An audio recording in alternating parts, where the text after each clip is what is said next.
One of the main things you need to do when maintaining your vehicle is making sure you change your oil and oil filter every 5,000 miles. One of the first steps of starting your oil change would be popping your hood. There's usually a button or lever that you can pull on the side of your car. The first time I opened my hood with my new car, I didn't even know how to open it. And you need to know what to look for since it's very tricky. Underneath, you can search around. There should be a little lever, and you're going to be pushing it from one side or the other, and that's how you'll lift it. Once you open up your hood, you can look at the lever. Mine opens up from pushing it to the right. Then you're going to grab the hood lever, and you're going to put it into a little gap that usually has an arrow pointing to it, and let it go. The second step of changing your oil would be finding out what type of oil you need. There will be a little cap inside your engine that says SAE, which means Society of Automotive Engineers. Next, there will be the type of oil you need, which there are approximately 14 different kinds of oil that you can use. There are multiple tools that you'll need while doing this.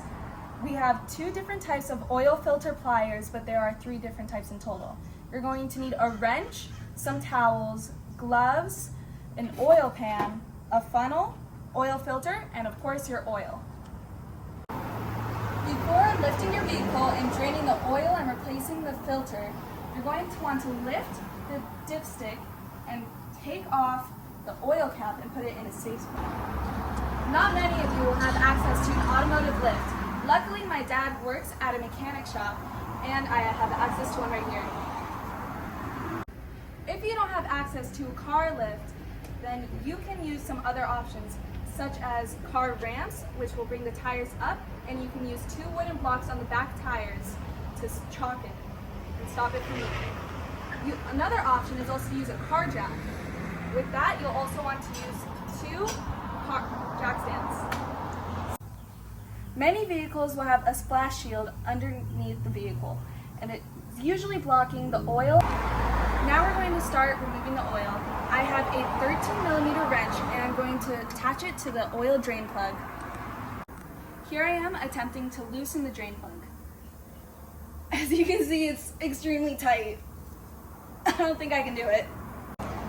A trick that my dad taught me if I can't open it because it's too tight is using another wrench, putting it on, and now you're going to have more leverage and you can loosen it. There you go. That's it. Please take caution when doing this, especially if you had just driven before this, because the oil will be hot. Do it, loosening it, and you're going to want to make sure you take it away very quickly.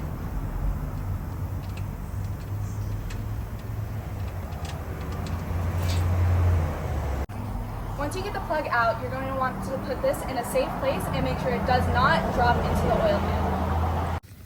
While the oil is dribbling out, now it's time to change your oil filter. And still use caution because the oil might be hot. While removing it, make sure you hold on to it and then slowly bring it down. It's always important to pre-fill your oil filter so your engine isn't starving when you start your car up. I'm going to open up the oil and we're going to start filling it up.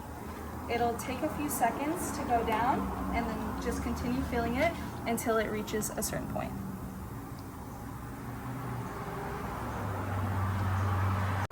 The next thing you'll want to do is dip your finger into the oil and go around the edge to make sure you lubricate it. It'll make sure that the seal stays closed and it'll stay on better. You'll want a nice clean surface area to place the oil filter on. So with a rag, you're going to wipe it off and make sure it's nice and clean. While putting the oil filter on, you're going to want to get it as tight as you possibly can. And at that point, you might want to ask an adult to tighten it any further.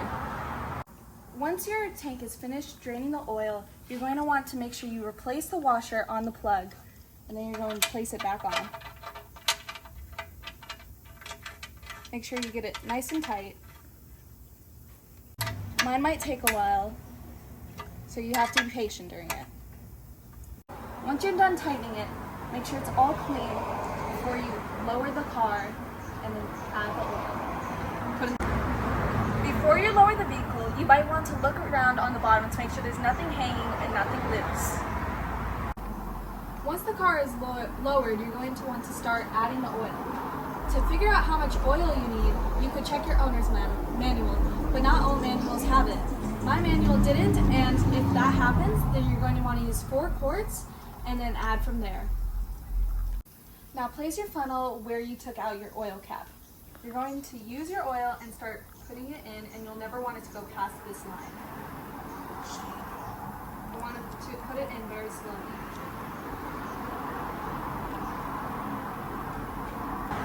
Now you're going to pull out your dipstick. You're going to wipe it off the first time to make sure you get any residue on the oil off. You're going to put it back in again, and then you're going to take it out right after.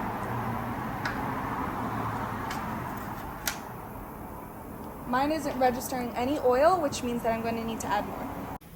Once you put in 4 quarts, you can take the funnel out, move it to the side quickly so you don't make a mess, and then you're going to put the cap back on and then start your vehicle. When you turn your car on, you want to make sure your oil pressure gauge goes up to the middle. And I don't have that, so I want to make sure that triangular light doesn't turn on, and if it does, then I turn off my vehicle immediately. Once you turn the vehicle on, you're going to want it to run for only 30 seconds. This circulates the oil and make sure it gets everywhere it needs to be. After turning your vehicle off, you're going to want to wait 30 seconds to a minute in order to let the oil settle. And then you're going to perform your first oil level check. Since the engine has already been turned on, we're going to leave the funnel in and take the dipstick out to check again. My oil is still barely registering, so we're going to add another half quart, and my engine is going to hold 5 quarts of oil. I'm going to be adding about half a quart back in, and the best way to know is check the side, and you'll want it to go to the 500 line. Now that I put in that half quart, you can see that the oil is between the 2 dots, and you want it to be at a 3/4 level. Now that we've finished our oil change, I hope that you found this video useful.